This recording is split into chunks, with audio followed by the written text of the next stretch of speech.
تبت يدا أبي لهب وتب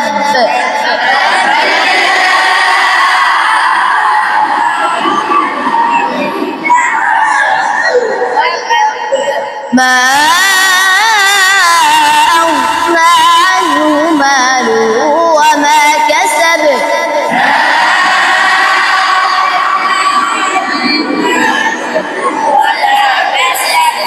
سيصلى نارا ذات لهب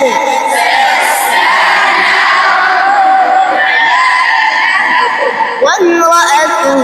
حمالة الحطب